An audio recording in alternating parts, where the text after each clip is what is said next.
ਅੱਜ ਆਓ ਅਸੀਂ ਉਪਦੇਸ਼ ਸਿਰਲੇਖ ਤ੍ਰਿਏਕ ਨਾਲ ਪਰਮੇਸ਼ਰ ਦੇ ਵਚਨ ਸਾਂਝਾ ਕਰੀਏ। ਪਿਤਾ ਪਰਮੇਸ਼ਰ ਅਤੇ ਯੀਸ਼ੂ ਮਸੀਹ ਜੋ ਪੁੱਤਰ ਦੇ ਰੂਪ ਵਿੱਚ ਇਸ ਧਰਤੀ ਉੱਤੇ ਆਏ ਤੇ ਪਵਿੱਤਰ ਆਤਮਾ ਪਰਮੇਸ਼ਰ, ਇਹ ਤਿੰਨ ਅਲੱਗ-ਅਲੱਗ ਪਰਮੇਸ਼ਰ ਨਹੀਂ ਪਰ ਇੱਕੋ ਹਨ ਅਤੇ ਇੱਕ ਹੀ ਪਰਮੇਸ਼ਰ ਹਨ। ਆਓ ਅਸੀਂ ਇਸ ਨੂੰ ਬਾਈਬਲ ਦੇ ਰਾਹੀਂ ਜਾਂਚਣ ਅਤੇ ਸਮਝਣ ਦਾ ਕੁਝ ਸਮਾਂ ਲਈਏ।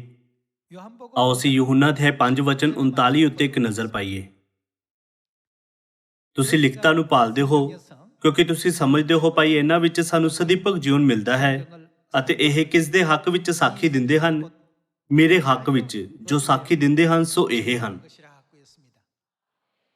ਕਿਉਂਕਿ ਅੱਜ ਦੇ ਉਪਦੇਸ਼ ਦਾ ਸਿਰਲੇਖ ਤ੍ਰਿਏਕ ਹੈ, ਇਸ ਲਈ ਆਓ ਅਸੀਂ ਦੇਖੀਏ ਕਿ ਬਾਈਬਲ ਸਾਨੂੰ ਤ੍ਰਿਏਕ ਬਾਰੇ ਕੀ ਸਿਖਾਉਂਦੀ ਹੈ।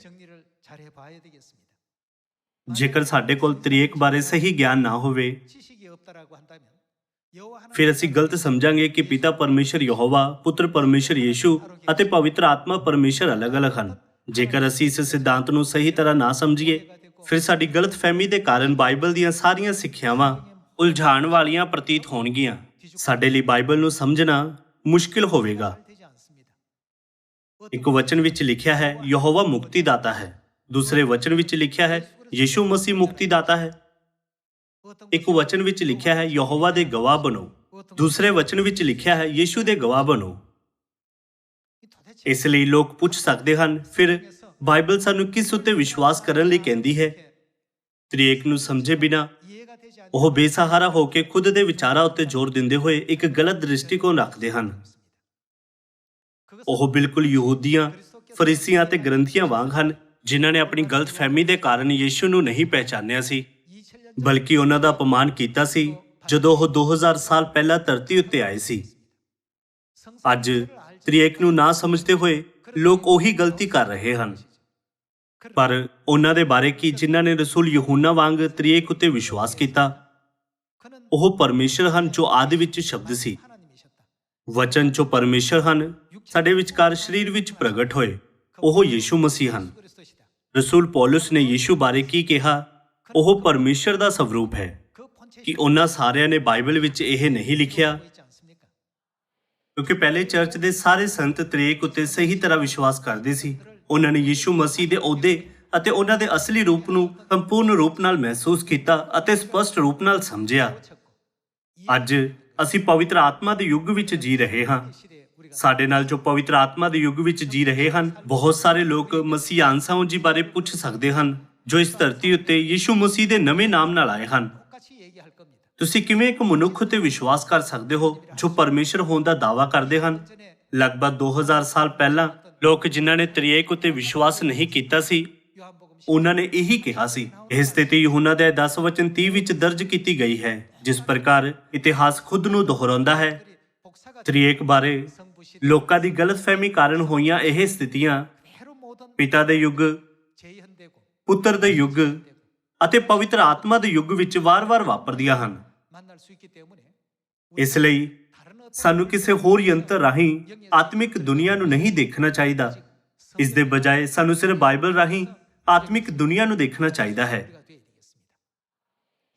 ਅੱਜ ਦਾ ਉਪਦੇਸ਼ ਤ੍ਰਿਏਕ ਬਾਈਬਲ ਦਾ ਸਹੀ ਗਿਆਨ ਹੋਣ ਲਈ ਸਭ ਤੋਂ ਬੁਨਿਆਦੀ ਵਿਸ਼ਿਆਂ ਵਿੱਚੋਂ ਇੱਕ ਹੈ। ਯਕੀਨਨ ਇਹ ਕਹਿਣਾ ਜ਼ਿਆਦਾ ਨਹੀਂ ਹੈ ਕਿ ਪਰਮੇਸ਼ਰ ਨੂੰ ਸਮਝਣ ਲਈ ਇੱਕ ਬਹੁਤ ਹੀ ਜ਼ਰੂਰੀ ਕੁੰਜੀ ਤ੍ਰਿਏਕ ਹੈ। ਸਭ ਤੋਂ ਪਹਿਲਾਂ ਸਾਨੂੰ ਤ੍ਰਿਏਕ ਸ਼ਬਦ ਦਾ ਮਤਲਬ ਸਮਝਣ ਦੀ ਲੋੜ ਹੈ। ਤ੍ਰਿਏਕ ਦਾ ਮਤਲਬ ਹੈ ਪਿਤਾ ਪਰਮੇਸ਼ਰ ਯਹੋਵਾ, ਪੁੱਤਰ ਪਰਮੇਸ਼ਰ ਯੀਸ਼ੂ ਅਤੇ ਪਵਿੱਤਰ ਆਤਮਾ ਪਰਮੇਸ਼ਰ ਇੱਕ ਹਨ ਅਤੇ ਇੱਕ ਹੀ ਪਰਮੇਸ਼ਰ ਹਨ। ਇਹ ਤ੍ਰਿਏਕ ਦੀ ਪਰਿਭਾਸ਼ਾ ਹੈ। ਸਾਡੇ ਲਈ ਇਸ ਵਿਸ਼ੇ ਨੂੰ ਆਸਾਨੀ ਨਾਲ ਸਮਝਣ ਲਈ ਮੈਂ ਤੁਹਾਨੂੰ ਪਾਣੀ ਦੇ ਮਿਸ਼ਰਣ ਦਾ ਉਦਾਹਰਣ ਦਿੰਦਾ ਹਾਂ। ਪਾਣੀ 2 ਹਾਈਡਰੋਜਨ ਪਰਮਾਣੂਆਂ ਅਤੇ 1 ਆਕਸੀਜਨ ਪਰਮਾਣੂ ਦਾ ਮਿਸ਼ਰਣ ਹੈ।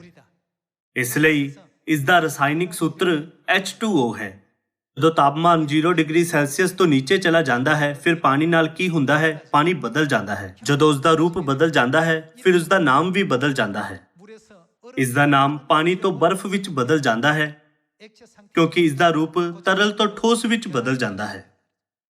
ਫਿਰ ਜੇਕਰ ਇਹ 100 ਡਿਗਰੀ ਜਾਂ ਇਸ ਤੋਂ ਜ਼ਿਆਦਾ ਤਾਪਮਾਨ ਉੱਤੇ ਉਬਲਦਾ ਹੈ ਫਿਰ ਕੀ ਹੁੰਦਾ ਹੈ? ਇਸ ਦਾ ਨਾਮ ਭਾਫ਼ ਵਿੱਚ ਬਦਲ ਜਾਂਦਾ ਹੈ। ਪਰ ਕੀ ਇਸ ਦਾ ਰਸਾਇਣਿਕ ਫਾਰਮੂਲਾ ਬਦਲਦਾ ਹੈ? ਪਾਣੀ ਦੀ ਮੂਲ ਪ੍ਰਕਿਰਤੀ ਜੋ H2O ਹੈ ਨਹੀਂ ਬਦਲਦੀ। ਭਾਵੇਂ ਉਸ ਨੂੰ ਉਬਾਲਿਆ ਜਾਵੇ, ਭਾਵੇਂ ਉਹ ਠੋਸ ਹੋਵੇ ਜਾਂ ਭਾਵੇਂ ਉਸ ਨੂੰ ਤਰਲ ਰੂਪ ਵਿੱਚ ਛੱਡ ਦਿੱਤਾ ਜਾਵੇ, ਪਾਣੀ ਉਦੋਂ ਵੀ ਉਸ ਮਿਸ਼ਰਤ H2O ਦੇ ਰੂਪ ਵਿੱਚ ਰਹਿੰਦਾ ਹੈ। ਫਿਰ ਉਸ ਦੇ ਨਾਮ ਅਤੇ ਰੂਪ ਦੇ ਬਾਰੇ ਕੀ, ਉਹ ਹਰ ਅਵਸਥਾ ਵਿੱਚ ਵੱਖ-ਵੱਖ ਹੁੰਦੇ ਹਨ। ਉਸੇ ਤਰ੍ਹਾਂ ਪਿਤਾ ਦੇ ਯੁੱਗ ਵਿੱਚ ਪਰਮੇਸ਼ਰ ਦਾ ਨਾਮ ਯਹੋਵਾ ਸੀ, ਪਰ ਪੁੱਤਰ ਦੇ ਯੁੱਗ ਵਿੱਚ ਪਰਮੇਸ਼ਰ ਦਾ ਨਾਮ ਕੀ ਸੀ? ਉਹਨਾਂ ਦਾ ਨਾਮ ਯੀਸ਼ੂ ਸੀ। ਪਵਿੱਤਰ ਆਤਮਾ ਦੇ ਯੁੱਗ ਬਾਰੇ ਕੀ? ਉਹਨਾਂ ਦਾ ਨਵਾਂ ਨਾਮ ਅਨਸੰਗ ਜੀ ਹੈ। ਕਿ ਨਾਮ ਬਦਲਣ ਨਾਲ ਪਾਣੀ ਕਿਸੇ ਹੋਰ ਪਦਾਰਥ ਵਿੱਚ ਬਦਲ ਜਾਂਦਾ ਹੈ? ਨਹੀਂ, ਭਾਵੇਂ ਇਹ ਠੋਸ ਹੋ ਜਾਂਦਾ ਹੈ, ਇਹ H2O ਹੈ, ਅਤੇ ਜੇਕਰ ਇਹ ਉਬਲਦਾ ਹੈ, ਇਹ H2O ਹੀ ਰਹਿੰਦਾ ਹੈ। ਤਰਲ ਅਵਸਥਾ ਵਿੱਚ ਵੀ ਇਹ ਉਹੀ H2O ਹੈ। ਇਸ ਦੀ ਪ੍ਰਕਿਰਤੀ ਕਦੇ ਨਹੀਂ ਬਦਲਦੀ।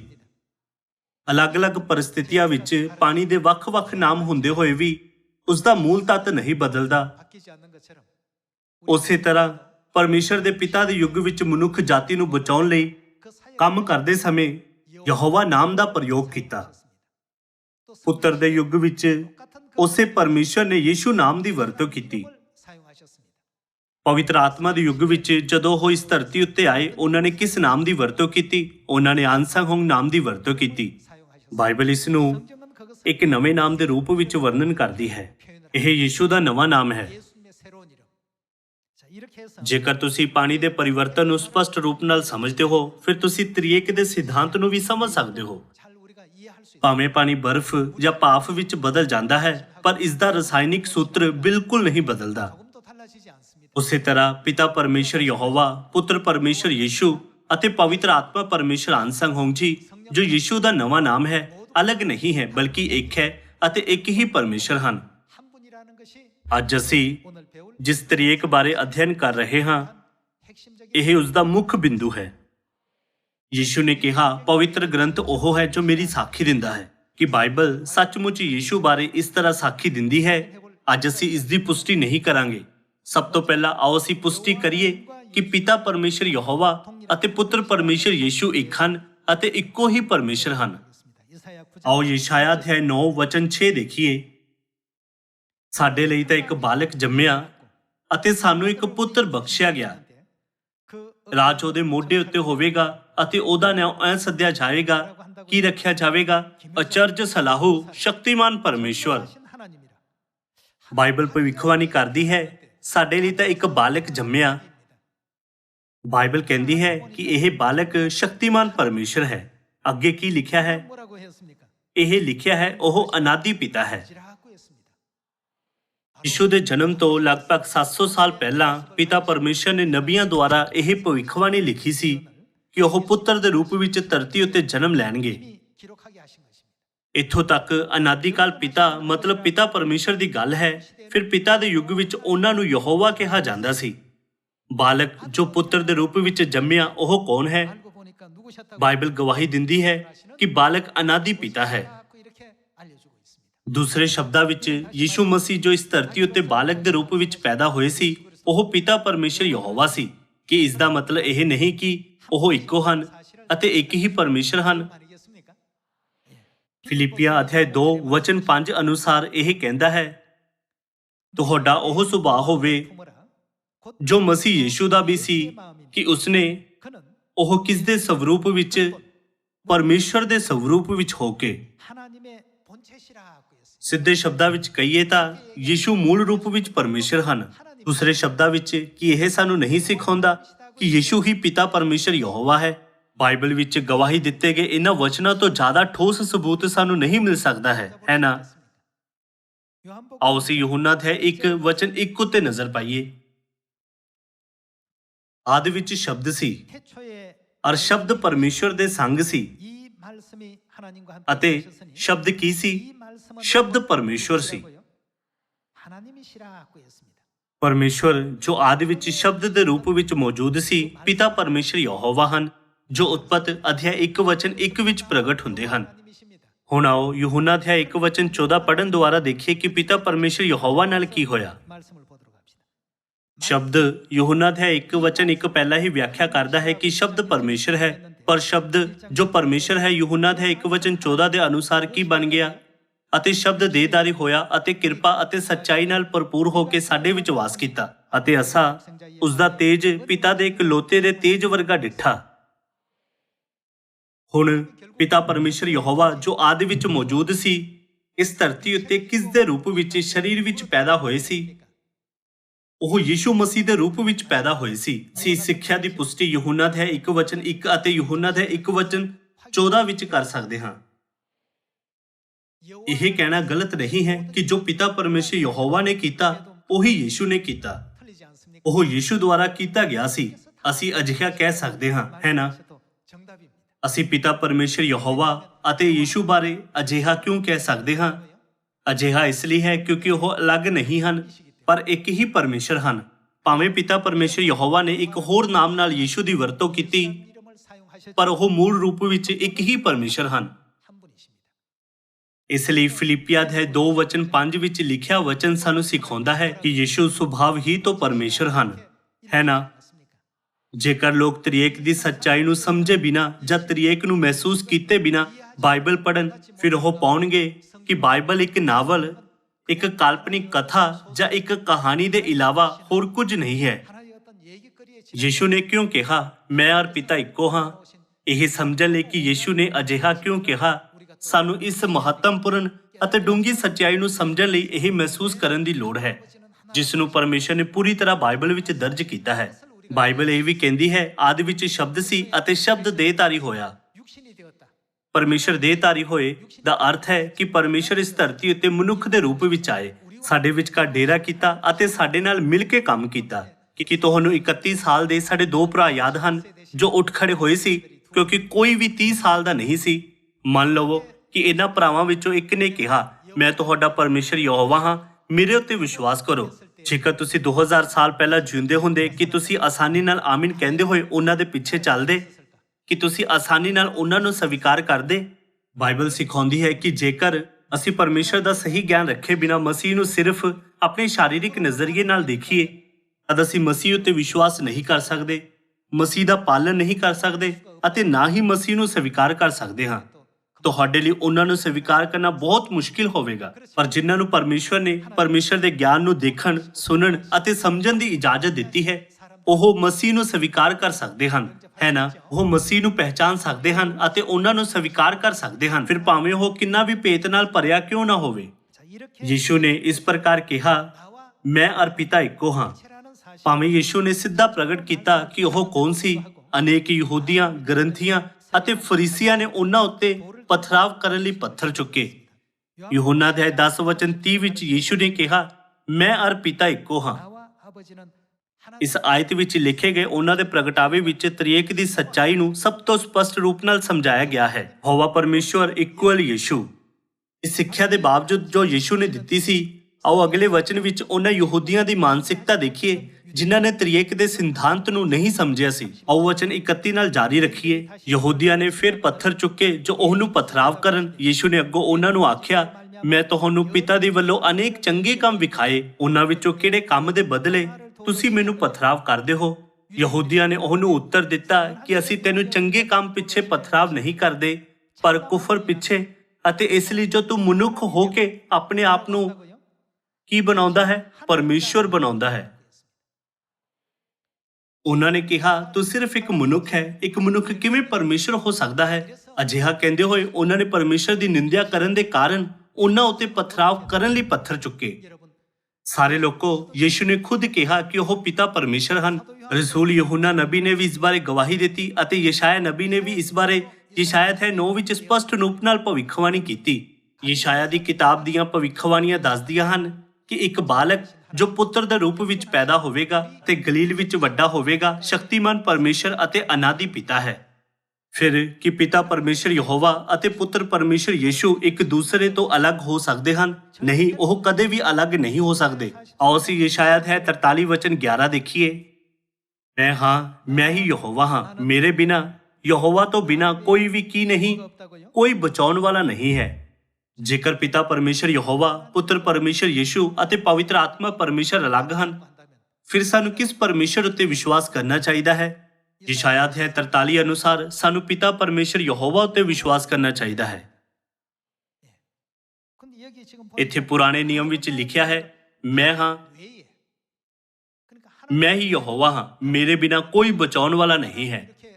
ਪਰ ਨਵੇਂ ਨੇਮ ਵਿੱਚ ਯੀਸ਼ੂ ਉੱਤੇ ਵਿਸ਼ਵਾਸ ਕਰਨ ਵਾਲੇ ਰਸੂਲਾਂ ਨੇ ਜ਼ੋਰ ਦਿੱਤਾ, ਯੀਸ਼ੂ ਦੇ ਇਲਾਵਾ ਕੋਈ ਮੁਕਤੀਦਾਤਾ ਨਹੀਂ। ਇਸ ਲਈ ਸਾਨੂੰ ਯੀਸ਼ੂ ਉੱਤੇ ਵਿਸ਼ਵਾਸ ਕਰਨਾ ਚਾਹੀਦਾ ਹੈ। ਰਸੂਲਾਂ ਦੇ ਕਰਤੱਵ ਅਧਿਆਇ 4 ਵਚਨ 11 ਵਿੱਚ ਇਹ ਲਿਖਿਆ ਹੈ, ਇਹ ਉਹ ਪੱਥਰ ਹੈ ਜਿਹਨੂੰ ਤੁਸਾਂ ਰਾਜਾ ਨੇ ਰੱਦਿਆ, ਜਿਹੜਾ ਖੂੰਜੇ ਦਾ ਸਿਰਾ ਹੋ ਗਿਆ, ਔਰ ਕਿਸੇ ਦੂਏ ਤੋਂ ਮੁਕਤੀ ਨਹੀਂ। ਕਿਸੇ ਦੂਏ ਦੁਆਰਾ ਨਹੀਂ ਦਾ ਮਤਲਬ ਹੈ ਕਿ ਮੁਕਤੀ ਸਿਰਫ ਯੀਸ਼ੂ ਵਿੱਚ ਪਾਈ ਜਾਂਦੀ ਹੈ, ਔਰ ਕਿਸੇ ਦੂਏ ਤੋਂ ਮੁਕਤੀ ਨਹੀਂ, ਕਿਉਂ ਜੋ ਆਕਾਸ਼ ਦੇ ਹੇਠਾਂ ਮਨੁੱਖਾਂ ਵਿੱਚ ਕੋਈ ਦੂਜਾ ਨਾਮ ਨਹੀਂ ਦਿੱਤਾ ਗਿਆ ਜਿਸ ਤੋਂ ਅਸੀਂ ਬਚਾਏ ਜਾਣਾ ਹੈ। ਯਸ਼ਾਇਆ ਅਧਿਆਇ 43 ਕਹਿੰਦਾ ਹੈ, ਮੇਰੇ ਬਿਨਾ ਕੋਈ ਬਚਾਉਣ ਵਾਲਾ ਨਹੀਂ।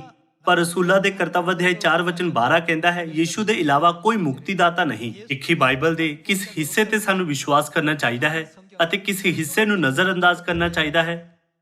ਯਸ਼ਾਇਆ ਅਧਿਆਇ 43 ਵਿੱਚ ਇਹ ਲਿਖਿਆ ਹੈ, ਯਹੋਵਾ ਬਿਨਾ ਕੋਈ ਬਚਾਉਣ ਵਾਲਾ ਨਹੀਂ ਹੈ।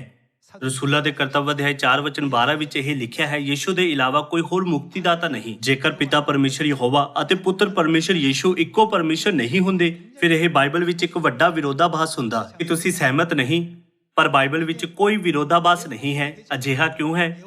ਪਿਤਾ ਪਰਮੇਸ਼ਰ ਯਹੋਵਾ ਕੌਣ ਹਨ? ਉਹ ਪੁੱਤਰ ਪਰਮੇਸ਼ਰ ਯੀਸ਼ੂ ਹੈ। ਪੁੱਤਰ ਪਰਮੇਸ਼ਰ ਯੀਸ਼ੂ ਕੌਣ ਹੈ? ਉਹ ਪਿਤਾ ਪਰਮੇਸ਼ਰ ਯਹੋਵਾ ਹਨ। ਜਦੋਂ ਤੱਕ ਲੋਕ ਇਸ ਦ੍ਰਿਸ਼ਟੀਕੋਣ ਨਾਲ ਬਾਈਬਲ ਦੀਆਂ 66 ਕਿਤਾਬਾਂ ਨੂੰ ਨਹੀਂ ਸਮਝਣਗੇ, ਉਦੋਂ ਤੱਕ ਉਹ ਕਦੇ ਵੀ ਨਹੀਂ ਸਮਝ ਪਾਉਣਗੇ ਕਿ ਜਦੋਂ ਮਸੀਹ ਇਸ ਧਰਤੀ ਉੱਤੇ ਆਏ, ਫਿਰ ਉਹਨਾਂ ਨੇ ਕੀ ਕੀਤਾ। ਉਹਨਾਂ ਨੇ ਆਪਣੇ ਪਹਿਲੀ ਵਾਰ ਆਉਣ ਉੱਤੇ ਕੀ ਕੀਤਾ ਅਤੇ ਉਹਨਾਂ ਨੇ ਆਪਣੇ ਦੂਸਰੀ ਵਾਰ ਆਉਣ ਉੱਤੇ ਕੀ ਕੀਤਾ। ਹੁਣ ਅਸੀਂ ਮਸੀਹ ਆਨਸਾਓ ਜੀ ਦੇ ਨਾਮ ਤੋਂ ਪ੍ਰਾਰਥਨਾ ਕਰਦੇ ਹਾਂ ਅਤੇ ਮਸੀਹ ਆਨਸਾਓ ਜੀ ਦੀ ਵਡਿਆਈ ਕਰ ਰਹੇ ਹਾਂ, ਕਿਉਂਕਿ ਅਸੀਂ ਇਹ ਕਰ ਰਹੇ ਹਾਂ। ਇਸ ਲਈ ਦੂਸਰੇ ਚਰਚ ਕਹਿੰਦੇ ਹਨ, ਚਰਚ ਆਫ ਗੋਡ ਯੀਸ਼ੂ ਮਸੀਹ ਉੱਤੇ ਵਿਸ਼ਵਾਸ ਨਹੀਂ ਕਰਦਾ। ਹਾਲਾਂਕਿ ਅਸੀਂ ਯੀਸ਼ੂ ਮਸੀਹ ਉੱਤੇ ਵਿਸ਼ਵਾਸ ਕਰਦੇ ਹਾਂ, ਅਸੀਂ ਯਹੋਵਾ ਪਰਮੇਸ਼ਰ ਉੱਤੇ ਵੀ ਵਿਸ਼ਵਾਸ ਕਰਦੇ ਹਾਂ ਅਤੇ ਨਵੇਂ ਨਾਮ ਉੱਤੇ ਵੀ ਵਿਸ਼ਵਾਸ ਕਰਦੇ ਹਾਂ। ਚਰਚ ਆਫ ਗੋਡ ਪਿਤਾ ਪਰਮੇਸ਼ਰ ਯਹੋਵਾ, ਪੁੱਤਰ ਪਰਮੇਸ਼ਰ ਯੀਸ਼ੂ ਅਤੇ ਪਵਿੱਤਰ ਆਤਮਾ ਪਰਮੇਸ਼ਰ ਅਨਸੰਗ ਜੀ ਉੱਤੇ ਵਿਸ਼ਵਾਸ ਕਰਦਾ ਹੈ। ਦੂਸਰੇ ਚਰਚ ਅਜਿਹਾ ਸੋਚਦੇ ਹਨ ਕਿਉਂਕਿ ਉਹਨਾਂ ਕੋਲ ਤਰੀਕ ਬਾਰੇ ਕੋਈ ਗਿਆਨ ਨਹੀਂ ਹੈ। ਜਦੋਂ ਪਹਿਲੇ ਚਰਚ ਦੇ ਸੰਤਾਂ ਨੇ ਪ੍ਰਾਰਥਨਾ ਕੀਤੀ, ਤਦ ਉਹਨਾਂ ਨੇ ਯੀਸ਼ੂ ਦੇ ਨਾਮ ਤੋਂ ਪ੍ਰਾਰਥਨਾ ਕੀਤੀ। ਜਦੋਂ ਉਹਨਾਂ ਨੇ ਖੁਸ਼ਖਬਰੀ ਦਾ ਪ੍ਰਚਾਰ ਕੀਤਾ, ਤਦ ਉਹਨਾਂ ਨੇ ਇਹ ਕਹਿੰਦੇ ਹੋਏ ਪ੍ਰਚਾਰ ਕੀਤਾ, ਯੀਸ਼ੂ ਉੱਤੇ ਵਿਸ਼ਵਾਸ ਕਰੋ ਕਿਉਂਕਿ ਉਹ ਮੁਕਤੀਦਾਤਾ ਹਨ। ਪਿਤਾ ਦੇ ਯੁੱਗ ਬਾਰੇ ਕੀ? ਪ੍ਰਚਾਰ ਦੇ ਦੌਰਾਨ ਸਾਰੇ ਵਿਸ਼ਵਾਸੀਆਂ ਨੇ ਉਹਨਾਂ ਲੋਕਾਂ ਨੂੰ ਕੀ ਕਿਹਾ ਜੋ ਪਰਮੇਸ਼ਰ ਉੱਤੇ ਵਿਸ਼ਵਾਸ ਨਹੀਂ ਕਰਦੇ ਸੀ? ਉਹਨਾਂ ਨੇ ਕਿਹਾ, ਪਿਤਾ ਪਰਮੇਸ਼ਰ ਯਹੋਵਾ ਤੇ ਵਿਸ਼ਵਾਸ ਕਰੋ। ਪਿਤਾ ਪਰਮੇਸ਼ਰ ਯਹੋਵਾ ਮੁਕਤੀਦਾਤਾ ਹਨ। ਸਾਰੇ ਵਿਸ਼ਵਾਸੀਆਂ ਨੇ ਇਸ ਤਰ੍ਹਾਂ ਪ੍ਰਚਾਰ ਕੀਤਾ। ਫਿਰ ਕਿ ਪਿਤਾ ਪਰਮੇਸ਼ਰ ਯਹੋਵਾ ਪੁੱਤਰ ਪਰਮੇਸ਼ਰ ਯੀਸ਼ੂ ਤੋਂ ਅਲੱਗ ਹਨ? ਬਿਲਕੁਲ ਨਹੀਂ। ਪਿਤਾ ਪਰਮੇਸ਼ਰ ਯਹੋਵਾ ਇਸ ਧਰਤੀ ਉੱਤੇ ਸਰੀਰ ਵਿੱਚ ਯੀਸ਼ੂ ਦੇ ਨਾਮ ਨਾਲ ਪ੍ਰਗਟ ਹੋਏ ਅਤੇ ਸਾਰੀ ਮਨੁੱਖ ਜਾਤੀ ਨੂੰ ਮੁਕਤੀ ਦੇ ਰਾਹ ਉੱਤੇ ਅਗਵਾਈ ਕੀਤੀ। ਜਿਨ੍ਹਾਂ ਕੋਲ ਇਹ ਗਿਆਨ ਨਹੀਂ ਹੈ, ਉਹ ਸੋਚਦੇ ਹਨ ਕਿ ਯਹੋਵਾ ਅਤੇ ਯੀਸ਼ੂ ਅਲੱਗ-ਅਲੱਗ ਹਨ, ਕਿਉਂਕਿ ਉਹ ਇਸ ਦ੍ਰਿਸ਼ਟੀਕੋਣ ਨਾਲ ਬਾਈਬਲ ਪੜ੍ਹਦੇ ਹਨ ਕਿ ਪਿਤਾ ਪਰਮੇਸ਼ਰ ਯਹੋਵਾ ਅਤੇ ਪੁੱਤਰ ਪਰਮੇਸ਼ਰ ਯੀਸ਼ੂ ਅਲੱਗ ਹਨ। ਇਸ ਲਈ ਉਹ ਮੰਨਦੇ ਹਨ ਕਿ ਬਾਈਬਲ ਦੇ ਵਚਨ ਅਸੰਗਤ ਹਨ। ਜੋ ਮੈਂ ਤੁਹਾਨੂੰ ਦਿਖਾਇਆ ਹੈ, ਉਸ ਵਿੱਚ ਵੀ ਉਹਨਾਂ ਦੇ ਨਜ਼ਰੀਏ ਵਿੱਚ ਅਨੇਕ ਵਿਰੋਧਾਭਾਸ ਹਨ, ਜਿਵੇਂ ਕਿ ਅਸੀਂ ਯਸ਼ਾਇਆ ਅਧਿਆਇ 9, ਫਿਲਿੱਪੀਆਂ ਅਧਿਆਇ 2, ਯਹੂਨਾ ਅਧਿਆਇ 1 ਅਤੇ ਯਹੂਨਾ ਅਧਿਆਇ 10 ਵਿੱਚ ਪੁਸ਼ਟੀ ਕੀਤੀ ਹੈ। ਪਿਤਾ ਪਰਮੇਸ਼ਰ ਯਹੋਵਾ ਅਤੇ ਪੁੱਤਰ ਪਰਮੇਸ਼ਰ ਯੀਸ਼ੂ ਇੱਕੋ ਹੀ ਹਨ। ਇਹ ਸਾਰੇ ਵਚਨ ਇਹ ਪ੍ਰਗਟ ਕਰਦੇ ਹਨ, ਹੈ ਨਾ? ਪਿਤਾ ਪਰਮੇਸ਼ਰ ਯਹੋਵਾ, ਪੁੱਤਰ ਪਰਮੇਸ਼ਰ ਯੀਸ਼ੂ ਹਨ। ਯੀਸ਼ੂ ਕੌਣ ਹਨ? ਬਾਈਬਲ ਸਾਨੂੰ ਸਪਸ਼ਟ ਰੂਪ ਨਾਲ ਇਸ ਸੱਚਾਈ ਪ੍ਰਤੀ ਜਾਗਰੂਕ ਕਰਦੀ ਹੈ ਕਿ ਯੀਸ਼ੂ ਹੀ ਯਹੋਵਾ ਹੈ। ਆਓ ਪ੍ਰਕਾਸ਼ ਦੀ ਪੋਥੀ ਅਧਿਆਇ 1 ਵਿੱਚ ਇੱਕ ਹੋਰ ਵਚਨ ਦੇਖੀਏ। ਪ੍ਰਕਾਸ਼ ਦੀ ਪੋਥੀ ਅਧਿਆਇ 1 ਵਚਨ 8 ਕਹਿੰਦਾ ਹੈ, ਮੈਂ ਅਲਫਾ ਅਤੇ ਓਮੇਗਾ ਹਾਂ। ਇਹ ਆਖਣਾ ਪ੍ਰਭੂ ਪਰਮੇਸ਼ਰ ਦਾ ਹੈ, ਅਰਥਾਤ ਉਹ ਜਿਹੜਾ ਹੈ ਅਤੇ ਜਿਹੜਾ ਹੈ ਸੀ ਅਤੇ ਜਿਹੜਾ ਆਉਣ ਵਾਲਾ ਹੈ, ਜੋ ਸਰਵਸ਼ਕਤੀਮਾਨ ਪਰਮੇਸ਼ਰ ਹੈ। ਇੱਥੇ ਪ੍ਰਭੂ ਪਰਮੇਸ਼ਰ ਯਹੋਵਾ ਕਹਿੰਦੇ ਹਨ, ਮੈਂ ਹੀ ਅਲਫਾ ਅਤੇ ਓਮੇਗਾ ਹਾਂ। ਆਪਣੇ ਬਾਰੇ ਯੀਸ਼ੂ ਵੀ ਇਹ ਗੱਲ ਕਹਿੰਦੇ ਹਨ। ਆਓ ਪ੍ਰਕਾਸ਼ ਦੀ ਪੋਥੀ ਅਧਿਆਇ 22 ਵਚਨ 13 ਦੇਖੀਏ। ਮੈਂ ਅਲਫਾ ਅਤੇ ਓਮੇਗਾ, ਪਹਿਲਾ ਅਤੇ ਪਿਛਲਾ, ਆਦਿ ਅਤੇ ਅੰਤ ਹਾਂ। ਆਇਤ 16 ਦੇ ਅਨੁਸਾਰ ਇੱਥੇ ਮੈਂ ਕੌਣ ਹੈ? ਮੈਂ ਯੀਸ਼ੂ ਨੇ ਤੁਹਾਡੇ ਕੋਲ ਆਪਣਾ ਦੂਤ ਘੱਲਿਆ ਹੈ। ਯੀਸ਼ੂ ਨੇ ਵੀ ਕਿਹਾ, ਮੈਂ ਅਲਫਾ ਅਤੇ ਓਮੇਗਾ ਹਾਂ। ਪ੍ਰਕਾਸ਼ ਦੀ ਪੋਥੀ ਅਧਿਆਇ 1 ਵਿੱਚ ਪਿਤਾ ਪਰਮੇਸ਼ਰ ਯਹੋਵਾ ਨੇ ਕਿਹਾ, ਮੈਂ ਅਲਫਾ ਅਤੇ ਓਮੇਗਾ ਹਾਂ। ਅਲਫਾ ਅਤੇ ਓਮੇਗਾ ਦਾ ਮਤਲਬ ਕੀ ਹੈ? ਗ੍ਰੀਕ ਵਰਣਮਾਲਾ ਦਾ ਪਹਿਲਾ ਅੱਖਰ ਅਲਫਾ ਹੈ। ਗ੍ਰੀਕ ਵਰਣਮਾਲਾ ਦਾ ਅੰਤਮ ਅੱਖਰ ਓਮੇਗਾ ਹੈ। ਦੂਸਰੇ ਸ਼ਬਦਾਂ ਵਿੱਚ ਉਹਨਾਂ ਦਾ ਮਤਲਬ ਹੈ, ਮੈਂ ਆਦਿ ਅਤੇ ਅੰਤ ਹਾਂ। 의미가 되겠습니다. ਯੀਸ਼ੂ ਆਪਣੇ ਬਾਰੇ ਹੋਰ ਕੀ ਕਹਿੰਦੇ ਹਨ? ਮੈਂ ਪਹਿਲਾ ਅਤੇ ਪਿਛਲਾ, 나중에 ਆਦ ਅਤੇ ਅੰਤ ਹਾਂ। 시작이요 끝이라. ਪਿਤਾ ਪਰਮੇਸ਼ਰ ਯਹੋਵਾ ਨੇ ਵੀ ਕਿਹਾ, ਮੈਂ ਅਲਫਾ ਅਤੇ ਓਮੇਗਾ, ਆਦ ਅਤੇ ਅੰਤ ਹਾਂ, 끝이라. ਕਿਉਂਕਿ ਉਹਨਾਂ ਦਾ ਆਦ ਅਤੇ ਅੰਤ ਇੱਕ ਹੈ। 똑같은 ਫਿਰ ਕੀ ਅਸਲ ਵਿੱਚ ਪਿਤਾ ਪਰਮੇਸ਼ਰ ਯਹੋਵਾ ਨੂੰ ਪੁੱਤਰ ਪਰਮੇਸ਼ਰ ਯੀਸ਼ੂ ਨਾਲੋਂ ਅਲੱਗ ਮੰਨ ਸਕਦੇ ਹਾਂ? 의미가 있습니까? ਯਿਸ਼ਾਇਆ ਨਬੀ ਦੀ ਭਵਿੱਖਬਾਣੀ ਅਤੇ ਫਿਲਿੱਪੀਆਂ ਅਧਿਆਇ 2 ਵਿੱਚ ਲਿਖੀ ਰਸੂਲ ਪੌਲਸ ਦੀ ਗਵਾਹੀ ਕਿ 하나님의 ਉਹ ਪਰਮੇਸ਼ਰ ਦਾ ਸਵਰੂਪ ਹੈ। 본체시다. ਅਸੀਂ ਸਪਸ਼ਟ ਰੂਪ ਨਾਲ ਸਮਝ ਸਕਦੇ ਹਾਂ ਕਿ ਯੀਸ਼ੂ ਪਿਤਾ ਪਰਮੇਸ਼ਰ ਯਹੋਵਾ ਦਾ ਸਵਰੂਪ ਹਨ। 나타내 주고 있습니다. ਜੇਕਰ ਅਸੀਂ ਇਹਨਾਂ ਸਿੱਖਿਆਵਾਂ ਨੂੰ ਸਵੀਕਾਰ ਕਰਦੇ ਹਾਂ, ਫਿਰ ਅਸੀਂ ਇਸ ਯੁੱਗ ਵਿੱਚ ਨਵੇਂ ਨੇਮ ਨਾਲ ਪ੍ਰਗਟ ਹੋਏ ਮਸੀਹ ਆਂਸਾ ਜੀ ਬਾਰੇ ਕਦੇ ਵੀ ਉਚਿਤ ਗਿਆਨ ਪ੍ਰਾਪਤ ਨਹੀਂ ਕਰ ਸਕਦੇ। ਇਸ ਦੇ ਇਲਾਵਾ ਅਸੀਂ ਪਰਮੇਸ਼ਰ ਦੀ ਸਹੀ ਇੱਛਾ ਨੂੰ ਪੂਰਾ ਨਹੀਂ ਕਰ ਸਕਦੇ, ਜਿਸ ਲਈ ਹੋਸ਼ਿਆ ਨਬੀ ਨੇ ਬਹੁਤ ਜ਼ਿਆਦਾ ਜ਼ੋਰ ਦਿੱਤਾ ਸੀ। ਆਓ ਅਸੀਂ ਯਹੋਵਾ ਦਾ ਗਿਆਨ ਪ੍ਰਾਪਤ ਕਰਨ ਲਈ ਯਤਨ ਕਰੀਏ। 없는 입장이 되고 마는 것입니다. ਹੁਣ ਤੱਕ ਅਸੀਂ ਲੱਭਿਆ ਹੈ ਕਿ ਪਿਤਾ ਪਰਮੇਸ਼ਰ ਯਹੋਵਾ ਅਤੇ ਪੁੱਤਰ ਪਰਮੇਸ਼ਰ ਯੀਸ਼ੂ ਇੱਕ ਹਨ। 했는데 ਹੁਣ ਆਓ ਅਸੀਂ ਪਹਿਲਾ ਕੁਰਿੰਥੀਓ ਅਧਿਆਇ 2 ਰਾਹੀਂ ਪੁਸ਼ਟੀ ਕਰੀਏ ਕਿ ਪਵਿੱਤਰ ਆਤਮਾ ਪਰਮੇਸ਼ਰ ਅਤੇ ਪਿਤਾ ਪਰਮੇਸ਼ਰ ਯਹੋਵਾ ਇੱਕ ਹੀ ਹਨ। 확인해 보도록 합시다. ਆਓ ਪਹਿਲਾ ਕੁਰਿੰਥੀਆਂ ਅਧਿਆਇ 2 ਵਚਨ 11 ਦੇਖੀਏ। ਮਨੁੱਖ ਦੇ ਆਤਮਾ ਤੋਂ ਬਿਨਾਂ ਜੋ ਉਹਦੇ ਅੰਦਰ ਹੈ, ਮਨੁੱਖ ਵਿੱਚੋਂ ਮਨੁੱਖ ਦੀਆਂ ਗੱਲਾਂ ਕੌਣ ਜਾਣਦਾ ਹੈ? ਇਹ ਗਵਾਹੀ ਦਿੰਦਾ ਹੈ ਕਿ ਮਨੁੱਖ ਦੀ ਆਤਮਾ ਤੋਂ ਬਿਨਾਂ ਜੋ ਉਹਦੇ ਅੰਦਰ ਹੈ, ਕੋਈ ਵੀ ਮਨੁੱਖ ਦੀਆਂ ਗੱਲਾਂ ਨਹੀਂ ਜਾਣਦਾ। ਇਸੇ ਪ੍ਰਕਾਰ ਪਰਮੇਸ਼ਰ ਦੇ ਆਤਮਾ ਤੋਂ ਬਿਨਾਂ ਪਰਮੇਸ਼ਰ ਦੀਆਂ ਗੱਲਾਂ ਕੌਣ ਜਾਣਦਾ ਹੈ? ਕੋਈ ਨਹੀਂ ਜਾਣਦਾ ਹੈ, ਸਿਰਫ ਪਰਮੇਸ਼ਰ ਦਾ ਆਤਮਾ। 아무도 알지 못한다고 했어요. ਇਹ ਲਿਖਿਆ ਹੈ ਕਿ ਸਿਰਫ ਪਰਮੇਸ਼ਰ ਦਾ ਆਤਮਾ ਪਰਮੇਸ਼ਰ ਦੀ ਇੱਛਾ ਅਤੇ ਪਰਮੇਸ਼ਰ ਦੇ ਵਿਚਾਰ ਜਾਣਦਾ ਹੈ। 영만이 알 수 있다고 했습니다.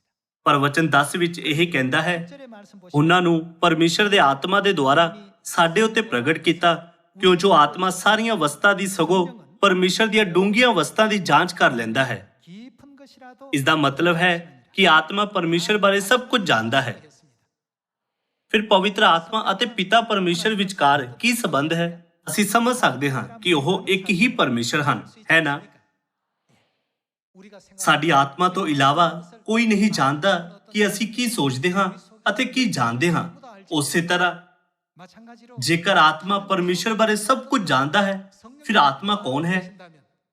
성령은 곧 ਇਸ ਲਈ ਪਹਿਲਾ ਕੁਰਿੰਥੀਆਂ ਅਧਿਆਇ 2 ਰਾਹੀਂ ਅਸੀਂ ਸਮਝ ਸਕਦੇ ਹਾਂ ਕਿ ਪਿਤਾ ਪਰਮੇਸ਼ਰ ਯਹੋਵਾ ਅਤੇ ਪਵਿੱਤਰ ਆਤਮਾ ਅਲੱਗ ਨਹੀਂ ਹੈ, 같은 한 ਪਰ ਇੱਕ ਹੀ ਹੈ। 사실을 우리 고린도전서 2장 10절과 11절을 통해서 ਹੁਣ ਆਓ ਅਸੀਂ 해볼 수가 있겠습니다. ਪਹਿਲਾ ਯਹੋਨਾ ਅਧਿਆਇ 2 ਦੁਆਰਾ ਪੁਸ਼ਟੀ ਕਰੀਏ ਕਿ ਯੀਸ਼ੂ ਅਤੇ ਪਵਿੱਤਰ ਆਤਮਾ ਅਲੱਗ ਨਹੀਂ, ਪਰ ਇੱਕ ਹੀ ਹੈ। 사실에 대해서도 요한일서 우리 2장을 통해서 ਆਓ ਅਸੀਂ ਪਹਿਲਾ ਯਹੋਨਾ ਅਧਿਆਇ 2 ਵਚਨ 1 ਦੇਖੀਏ। 2장 1절의 말씀 열어보겠습니다.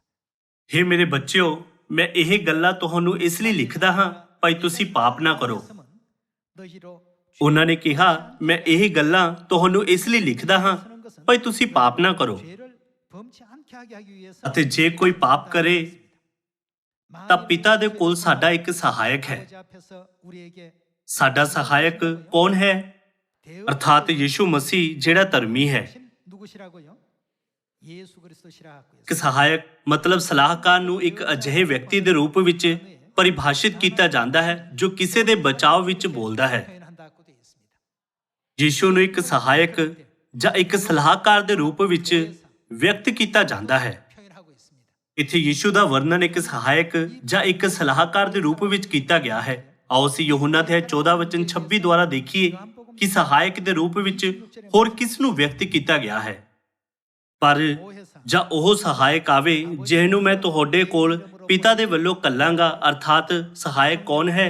ਸਚਾਈ ਦਾ ਆਤਮਾ ਜਿਹੜਾ ਪਿਤਾ ਵੱਲੋਂ ਨਿਕਲਦਾ ਹੈ, ਤਾਂ ਉਹ ਮੇਰੇ ਹੱਕ ਵਿੱਚ ਸਾਖੀ ਦੇਵੇਗਾ। 시리라고 했습니다. ਪਹਿਲਾ ਯਹੋਨਾ ਵਿੱਚ ਯੀਸ਼ੂ ਨੂੰ ਸਹਾਇਕ ਦੇ ਰੂਪ ਵਿੱਚ ਵਰਣਿਤ ਕੀਤਾ ਗਿਆ ਹੈ। ਯਹੋਨਾ ਅਧਿਆਇ 14 ਵਿੱਚ ਪਵਿੱਤਰ ਆਤਮਾ ਨੂੰ ਵੀ ਸਹਾਇਕ ਦੇ ਰੂਪ ਵਿੱਚ ਵਰਣਨ ਕੀਤਾ ਗਿਆ ਹੈ। ਦੂਸਰੇ ਸ਼ਬਦਾਂ ਵਿੱਚ ਬਾਈਬਲ ਕੀ ਗਵਾਹੀ ਦਿੰਦੀ ਹੈ ਕਿ ਯੀਸ਼ੂ ਕੌਣ ਹੈ? ਉਹ ਪਵਿੱਤਰ ਆਤਮਾ ਹੈ। ਇਸ ਦਾ ਮਤਲਬ ਹੈ ਕਿ ਪਵਿੱਤਰ ਆਤਮਾ ਹੀ ਯੀਸ਼ੂ ਹੈ। ਪਿਤਾ ਪਰਮੇਸ਼ਰ ਯਹੋਵਾ ਪਵਿੱਤਰ ਆਤਮਾ ਹੈ ਅਤੇ ਯੀਸ਼ੂ ਵੀ ਪਵਿੱਤਰ ਆਤਮਾ ਹੈ। ਪਿਤਾ ਪਰਮੇਸ਼ਰ ਯਹੋਵਾ ਯੀਸ਼ੂ ਹੈ ਤੇ ਯੀਸ਼ੂ ਪਿਤਾ ਪਰਮੇਸ਼ਰ ਯਹੋਵਾ ਹੈ। ਫਿਰ ਇਸ ਦਾ ਮਤਲਬ ਕੀ ਹੈ? ਆਖਿਰਕਾਰ ਪਿਤਾ ਪਰਮੇਸ਼ਰ ਯਹੋਵਾ, ਪੁੱਤਰ ਪਰਮੇਸ਼ਰ ਯੀਸ਼ੂ ਅਤੇ ਪਵਿੱਤਰ ਆਤਮਾ ਪਰਮੇਸ਼ਰ ਇੱਕੋ ਹਨ ਅਤੇ ਇੱਕ ਹੀ ਪਰਮੇਸ਼ਰ ਹਨ।